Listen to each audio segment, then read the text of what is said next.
കേളി മീഡിയയിലേക്ക് സ്വാഗതം. എൻ്റെ ചാനൽ ആദ്യമായിട്ട് കാണുകയാണ്, സബ്സ്ക്രൈബ് ചെയ്യുക, സപ്പോർട്ട് ചെയ്യുക, നിങ്ങളുടെ വിലയേറിയ അഭിപ്രായങ്ങൾ കമൻറ്റായി രേഖപ്പെടുത്തുക. ചാനൽ ഇഷ്ടപ്പെടുകയാണെങ്കിൽ തൊട്ടടുത്തുള്ള ബെല്ലൈക്കൻ കൂടി ഒന്ന് അമർത്തിയേക്കുക. അപ്പം നമ്മുടെ കുടുംബശ്രീ ശാരദ സീരിയലിൻ്റെ എപ്പിസോഡിലേക്ക് പോയാലോ. ഇന്നത്തെ എപ്പിസോഡിൽ എന്ന് പറയുന്നത് നമ്മുടെ രാഘവൻ നായരെ വിഷ്ണുവും ശാലിനിയും കൂടെ രക്ഷിച്ച് കൊണ്ടുവന്ന് വീട്ടിലാക്കുന്ന സമയത്ത് സത്യഭാമ ശാലിനി ഒരുപാട് വഴക്കൊക്കെ പറയുന്നു. നീയാണ് അച്ഛനെ അങ്ങനെ ആക്കിയതെന്നൊക്കെ പറയുന്നു. അപ്പോൾ അതിനൊന്നും ശാലിനി മറുപടി പറയുന്നില്ല. അപ്പോൾ വിഷ്ണു പറയുന്നു, അമ്മ എന്താ എത്ര കിട്ടിയാലും പഠിക്കാത്തതെന്ന് ചോദിക്കുന്നു. അപ്പോൾ പറയുന്നു, നീ അവളെ സ്നേഹിച്ചു, നീ അവൾ പറയുന്ന കള്ളങ്ങളെല്ലാം വിശ്വസിച്ചു, ഞാൻ ഒരിക്കലും വിശ്വസിക്കത്തില്ല, അവൾ കള്ളിയാണെന്നുള്ള കാര്യങ്ങളൊക്കെ പറയും. അതുമല്ല, അവൾക്ക് നമ്മളോട് ദേഷ്യമാണ്, അതുകൊണ്ടാണ് അവളുടെ അമ്മയും അവളും ഈ ഫുഡ് കോമ്പറ്റീഷൻ മത്സരത്തിൽ പങ്കെടുക്കുന്നത്.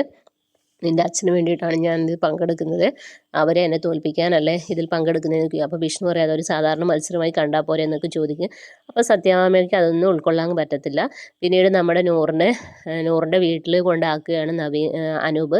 അങ്ങനെ കൊണ്ടിറങ്ങുന്ന സമയത്ത് സുബൈർക്ക് ആരോ ഫോണിൽ വിളിച്ചുകൊണ്ടിരിക്കുകയാണ്. അപ്പോൾ സുബൈർക്ക് നോക്കുമ്പോൾ ഒരു പയ്യൻ്റെ പുറകിൽ നൂറ് ഇങ്ങനെ വരികയാണ്. അങ്ങനെ ഇറങ്ങിയിട്ട് നൂറ് പറയും, ബാപ്പ ഞാൻ എൻട്രൻസ് ജയിച്ചെന്ന് പറയും. അപ്പം സുബൈർക്ക് അത് പറയുമ്പോഴും നോക്കുന്നത് മുഴുവൻ അനൂപിനെയാണ്, ഇതാരാണെന്നുള്ള അങ്ങനെ അനൂപ് മിക്കവാറും അവിടെ പറഞ്ഞ് റെഡിയാക്കും. നാളത്തെ എപ്പിസോഡിൽ അതൊക്കെ ആയിരിക്കും, അവിടെ പ്രശ്നങ്ങളൊക്കെ ഉണ്ടാകാൻ ചാൻസ് ഉണ്ട്. അങ്ങനെ ആയിരിക്കും എപ്പിസോഡ് പോകുന്നത്. പിന്നീടാണെങ്കിൽ നമ്മുടെ സത്യഭാമയുടെ വീട്ടിലെ പൈസ അതായത് നമ്മുടെ രാധ എടുത്തെന്നുള്ള രീതിയിൽ പറയുകയാണ്, ശാന്ത എടുത്തെന്നുള്ള രീതിയിൽ വരുത്തി തീർക്കുകയാണ് എല്ലാവരും കൂടെ. അപ്പോൾ ശാന്തയ്ക്ക് അത് ഭയങ്കര വിഷമമാകുന്നു. കാരണം ശാന്ത ഒരിക്കലും അങ്ങനെ പൈസ എടുക്കത്തില്ല, കാരണം അവർക്ക് വേണ്ടി കൂടെ നിൽക്കുന്ന ഒരാളാണല്ലോ. ഈ പൈസ അപ്പോൾ ശാന്ത ചോദിക്കുന്നുണ്ട്, നിങ്ങളെല്ലാവരും കൂടി എന്നെ കള്ളിയാക്കുവാണോ എന്ന് ചോദിക്കുന്നു.